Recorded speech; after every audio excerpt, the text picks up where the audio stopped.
Hello नमस्कार साथियों, कैसे हैं आप सब। आशा विश्वास पूरी उम्मीद है मस्त होंगे, स्वस्थ होंगे, जहाँ पे भी होंगे अपनी पढ़ाई को निरंतर कर रहे होंगे। हो चुका आगाज़ रण का, युग बदलने की तैयारी, जीत उसी की होगी जिसका संघर्ष है जारी।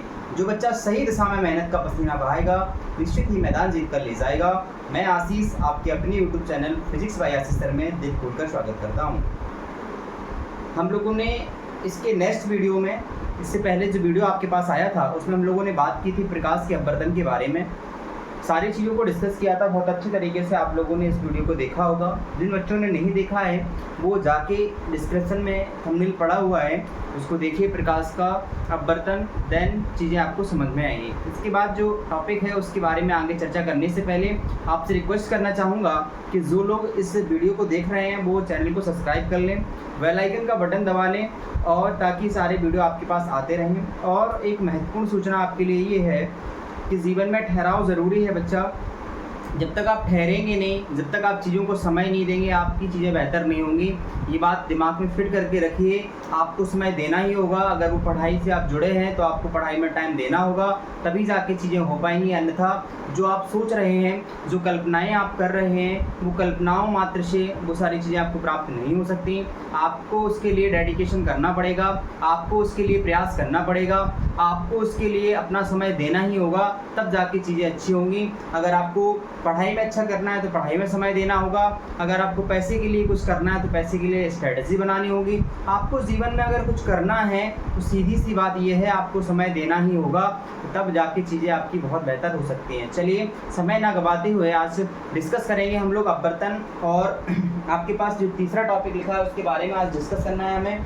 तीसरा टॉपिक का जो नाम है वो है अपवर्तनांक n तथा प्रकाश की चाल c में संबंध। हम जानते हैं प्रकाश की चाल को c से प्रदर्शित करते हैं। c बराबर हम लोग जानते हैं 3 × 10⁸ मीटर पर सेकंड होता है। c बराबर होता है 3 × 10⁸ मीटर पर सेकंड। बात करेंगे टॉपिक नंबर थर्ड की।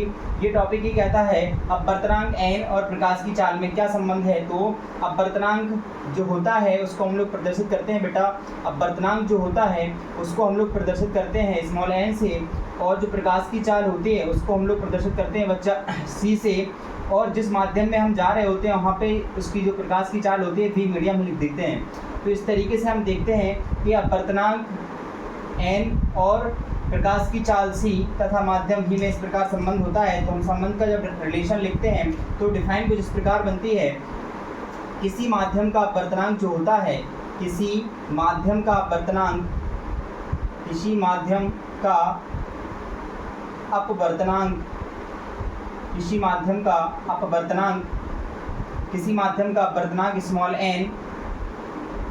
स्मॉल n जो होता है वो होता है प्रकाश की निर्वात में चाल, जिसको c से प्रदर्शित करते हैं बेटा। प्रकाश की निर्वात में चाल क्या होता है बेटा? प्रकाश की निर्वात में चाल जिसको हम लोग प्रदर्शित करते हैं c से, तथा उस माध्यम में प्रकाश की चाल। ये क्या है? Vm का मतलब है v मतलब चाल, m मतलब माध्यम। तो तथा माध्यम में प्रकाश की चाल, प्रकाश की चाल के अनुपात को अपवर्तनांक कहते हैं। किसी माध्यम का जो अपवर्तनांक होता है निर्वात में प्रकाश की चाल तथा माध्यम में प्रकाश की चाल के अनुपात के बराबर होता है। ये रिलेशन होता है हम लोगों का अपवर्तनांक n, प्रकाश की चाल c तथा उस माध्यम में प्रकाश की चाल में संबंध होता है। तो हम लोग फिर से रिवाइज करेंगे, फिर से देखेंगे। इस फॉर्मूले की मदद से आप डेफिनेशन को लिख सकते हैं बहुत आराम से। ये डेफिनेशन क्या कहती है? किसी माध्यम का जो अपवर्तनांक n होता है वो क्या होता है? प्रकाश की निर्वात में चाल जिसका मान 3 × 10⁸ होता है, यानी प्रकाश की निर्वात में चाल और उस माध्यम की चाल के अनुपात जो होता है वो उस माध्यम का क्या कहलाता है बच्चा? अपवर्तनांक कहलाता है, जिसको हम लोग n से प्रदर्शित करते हैं। इतनी बात क्लियर हो गई? नोट डाउन करिए या फिर स्क्रीनशॉट ले लीजिए, फटाफट से नोट डाउन कीजिए या फिर स्क्रीनशॉट ले लीजिए। चलिए आगे बात करते हैं क्रांतिक कोण की। टॉपिक का नाम है क्रांतिक कोण, जो काफ़ी पूछा जाता है आपके एग्जाम में भी, काफ़ी सवाल बनते हैं और बहुत अच्छा टॉपिक अपने आप में होता है। बात करेंगे क्रांतिक कोण की, जिसको इंग्लिश में हम लोग क्रिटिकल एंगल बोलते हैं। बात करेंगे क्रांतिक कोण की। क्रांतिक कोण जिसे इंग्लिश में बोला जाता है बेटा क्रिटिकल एंगल। क्या कहते हैं? Critical angle. क्रिटिकल एंगल क्या होता है समझने का प्रयास करेंगे। क्रिटिकल एंगल कहाँ बनता है, क्यों बनता है, कैसे बनता है, सब चीज़ों के बारे में एक एक करके हम लोग डिस्कस करेंगे। हम लोगों ने डिस्कस किया था बेटा अपवर्तन के बारे में। अपवर्तन से रिलेटेड घटना है क्रांतिक कोण की बनने की, क्या कहती है समझने का प्रयास करेंगे।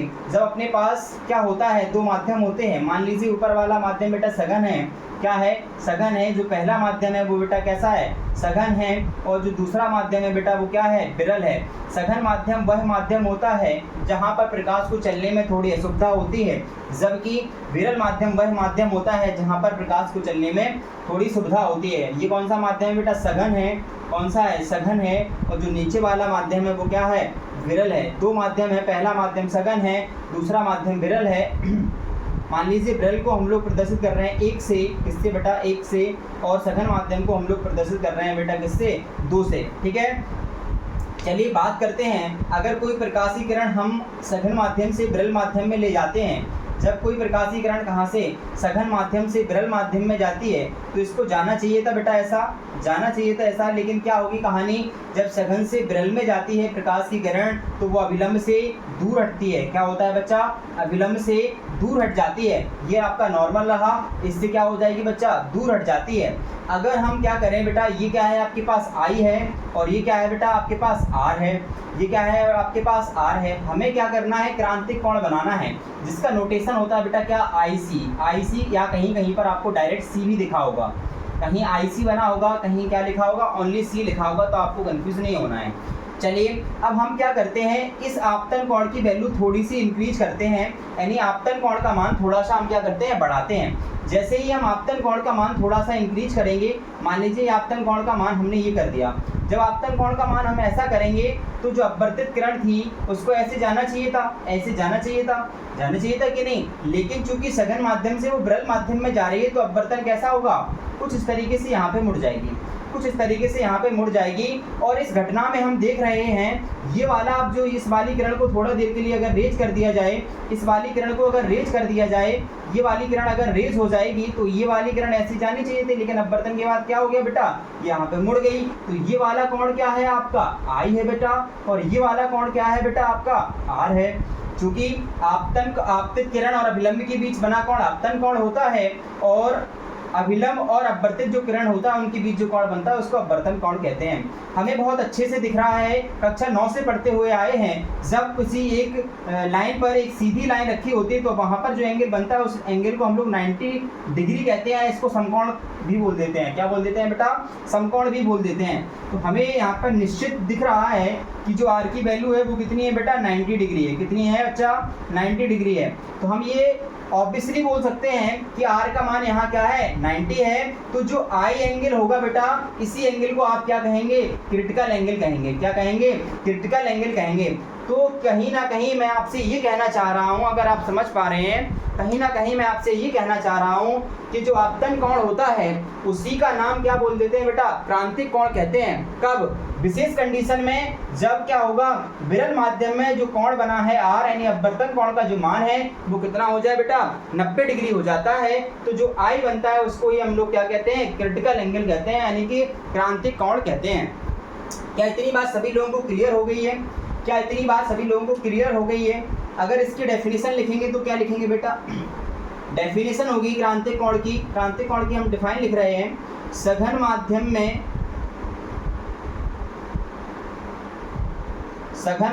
में बना वह आपतन कोण, सघन माध्यम में बना वह आपतन कोण I जिसके लिए अपवर्तन कोण का मान, जिसके लिए अपवर्तन कोण का मान, अपवर्तन कोण बोले तो R का मान 90 डिग्री होता है, 90 डिग्री होता है, उसे क्रांतिक कोण कहते हैं। उसे क्रांतिक कोण कहते हैं बेटा। क्या कहते हैं? क्रांतिक कोण कहते हैं, इसे IC से प्रदर्शित करते हैं, IC से प्रदर्शित करते हैं। इसे क्या करते हैं बच्चा, IC से प्रदर्शित करते हैं। सघन माध्यम में जो I बना है उसको ये क्या कह देंगे बेटा, क्रांतिक कोण कह देंगे। कब, जब R की वैल्यू कितनी हो जाएगी आपके पास, 90 हो जाएगी। इतना आप स्क्रीनशॉट ले लीजिए फटाफट से, इतना आप स्क्रीनशॉट ले लीजिए जल्दी से। चलिए आगे बात करते हैं। अगली जो घटना है वो है क्रांतिक कोण N तथा C में संबंध क्या होता है। क्रांतिक कोण N और C में क्या संबंध होता है जानने का प्रयास करते हैं।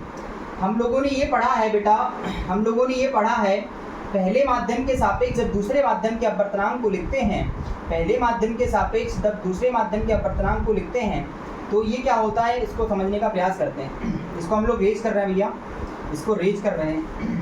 चलिए आगे टॉपिक का नाम है N और C में संबंध। N और C मतलब क्रांतिक कोण में संबंध। N और IC, IC मतलब क्रांतिक कोण में हमें रिलेशन लिखना है, में संबंध। ठीक है बच्चा, चलिए देखते हैं। अगर विरल माध्यम को 1 से डिनोट कराया है और सघन माध्यम को किससे डिनोट किया है, 2 से, तो हम जब पहले माध्यम के सापेक्ष दूसरे माध्यम का अपवर्तनांक लिखेंगे तो 1n2 लिखेंगे। 1n2 बराबर sine i upon sine r जब लिखेंगे तो क्या हो जाएगा बेटा, साइन आई की जगह कौन ले लेगा, IC ले लेगा। ठीक है, और n की जगह कौन ले लेगा बेटा, n की जगह कौन ले लेगा, पहले हमें ऐसा लिख रहे हैं दूसरे माध्यम के सापेक्ष पहले माध्यम का अपवर्तनांक 1n2। ठीक है ना, क्योंकि दूसरे से कहा जा रही है पहले है तो 1n2 लिखेंगे। Sine i upon sine r, और साइन आर की वैल्यू क्या है बेटा, साइन आर की वैल्यू है 90। हम जानते हैं कि जो साइन 90 होता है उसकी वैल्यू 1 होती है। तो यहाँ पे जैसे ही आप 1 पुट करेंगे तो 2n1 बराबर साइन IC बन जाएगा। क्या बन जाएगा बच्चा, साइन IC बन जाएगा।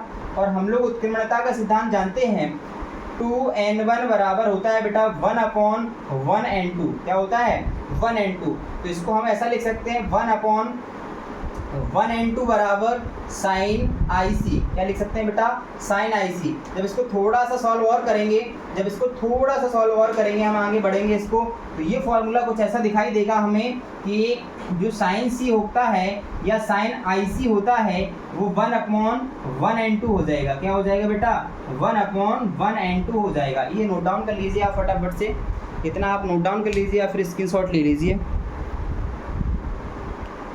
चलिए आगे जो टॉपिक का नाम है, जो लास्ट टॉपिक है उसका नाम है पूर्ण आंतरिक परावर्तन। क्या नाम है, पूर्ण आंतरिक परावर्तन, टोटल इंटरनल रिफ्लेक्शन। क्या पढ़ते हैं, टोटल इंटरनल रिफ्लेक्शन। इसमें ही समझने का प्रयास करते हैं टोटल इंटरनल रिफ्लेक्शन क्या होता है, क्या इसकी शर्तें होती हैं, दोनों चीज़ों को हम बहुत अच्छे से समझेंगे। हमने ये देखा है बेटा, हमने ये देखा जब आपतन कोण का मान हम बढ़ाते जा रहे हैं तो अपवर्तन कोण का मान भी बढ़ता जा रहा है। जब आपतन कोण का मान हम यहाँ पे खिसका रहे हैं तो इस तरीके से R की वैल्यू भी बढ़ती जा रही है। और विशेष R के लिए जो R होता है, R जब 90 हो जाता है तो I को हम लोग क्या कह देते हैं, क्रांतिक कोण कह देते हैं। लेकिन अगर हम इस I का मान थोड़ा सा और बढ़ाएं, अगर ये IC है, यहाँ पर क्रांतिक कोण बन रहा है, लेकिन हम करें क्या करें, थोड़ा सा काम और करें हम कि इस I को थोड़ा सा और इंक्रीज कर दें। जब इंक्रीज करेंगे तो ये यहाँ पे अपवर्तन हो रहा था, ये अपवर्तन ना होके बेटा क्या होने लगेगा, अब आपका परावर्तन होने लगेगा। क्या होने लगेगा, परावर्तन होने लगेगा। तो इसी घटना को हम लोग बोलते हैं पूर्ण आंतरिक परावर्तन। होना चाहिए था परावर्तन, लेकिन I की जो वैल्यू है यानी जो आपतन कोण है उसका मान हमने क्या कर दिया, क्रांतिक कोण से ज़्यादा कर दिया। जब क्रांतिक कोण से ज़्यादा हो जाएगी I की वैल्यू तो जो R का मान है वो 90 से ज़्यादा हो जाएगा। अर्थात जो घटना अपवर्तन की होनी चाहिए थी वो अब अपवर्तन की घटना ना होके पूरी परावर्तन की घटना होने लगेगी। तो इस घटना को हम लोग बोलते हैं पूर्ण आंतरिक परावर्तन। क्या कहते हैं बच्चा, पूर्ण आंतरिक परावर्तन। चलिए इसको लिखेंगे हम लोग, इसको हम लोग यूज कर दे रहे हैं, अगर किसी को स्क्रीनशॉट लेना तो ले लीजिए। इसको आपके पास जो पूर्ण आंतरिक परावर्तन है उसको डिफाइन करते हैं, जब आपतन कोण का मान, आपतन कोण बोले तो I का मान, यहाँ हेडिंग लिख दे रहे हैं बेटा पूर्ण आंतरिक परावर्तन। पूर्ण आंतरिक परावर्तन। जब आपतन कोण का मान I का मान क्रांतिक कोण C से ज्यादा हो जाता है, क्रांतिक कोण C या IC एक ही बात है, IC से बड़ा हो जाता है,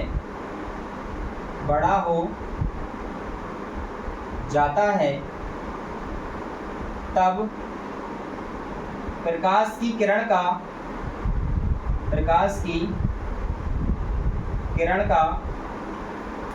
अपवर्तन ना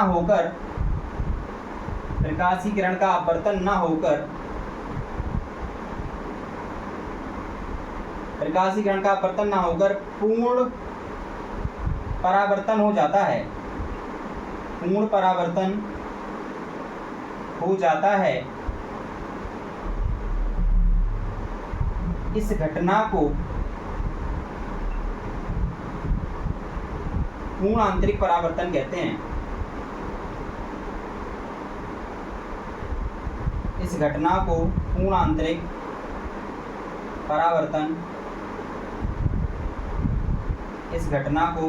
परावर्तन कहते हैं। आगे छोटा सा क्वेश्चन पूछता है कि पूर्ण आंतरिक परावर्तन की शर्तें।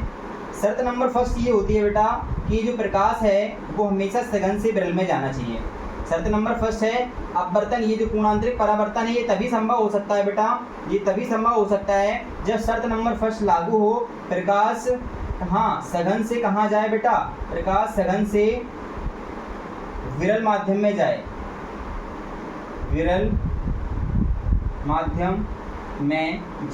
पहली कंडीशन। कंडीशन नंबर सेकंड है कि जो I का मान IC से बड़ा होना चाहिए। कैसा होना चाहिए बच्चा? बड़ा होना चाहिए। IC का मान किससे बड़ा होना चाहिए? I का मान क्या होना चाहिए? IC से बड़ा होना चाहिए, तभी पूर्ण आंतरिक परावर्तन की घटना हो सकती है, अन्यथा पूर्ण आंतरिक परावर्तन की घटना संभव नहीं। इसको आप स्क्रीनशॉट ले लीजिए फटाफट से, फिर आगे चलते हैं हम लोग। इसका आप स्क्रीनशॉट ले लीजिए, फिर आगे चलते हैं। आगे क्या, ये टॉपिक्स आपका यहीं तक था। बात पूर्ण आंतरिक परावर्तन की समाप्त होती है। इसी तरीके से आगे हम लोग कंटिन्यू करते रहेंगे चीज़ों को। आप भी निरंतर जुड़ते रहिए। यदि आपको कुछ अच्छा करना है, कुछ बेहतर करना है, कुछ बड़ा करना है, कुछ शानदार करना है, तो उसके लिए निरंतर मेहनत करनी ही होगी और कोई विकल्प हमारे पास होता ही नहीं है। इसलिए आप सभी लोगों से रिक्वेस्ट है कि अगर आपने कुछ सोचा है, कुछ करने का ठाना है, तो उसके लिए समय आपको देना ही होगा। तो समय जब तक आप नहीं देंगे चीज़ों को, पढ़ाई में समय नहीं देंगे, आपको चीज़ें नहीं आएंगी। ये बात आप कंफर्म समझ लीजिए। चाहे वो आपका पढ़ाई का सिद्धांत हो, चाहे वो आपका मनी का सिद्धांत हो, चाहे वो आपका रिश्ते का सिद्धांत हो, हर चीज़ को बेटर बनाने के लिए पहली और लास्ट कंडीशन केवल और मात्र यही होती है कि आपको उस चीज़ में समय देना ही होता है। जब तक आप समय नहीं देते हैं, जब तक बेहतर समय आप उसमें नहीं देंगे, आपकी चीज़ें बेहतर नहीं होंगी। इसलिए आप सभी लोगों को रिक्वेस्ट है कि समय दीजिए, अपनी पढ़ाई में समय दीजिए, अपने अच्छे रिश्ते में समय दीजिए, आप अपनी किताबों में, तब जाके सारी चीज़ें आपकी बहुत बेहतर हो जाएंगी।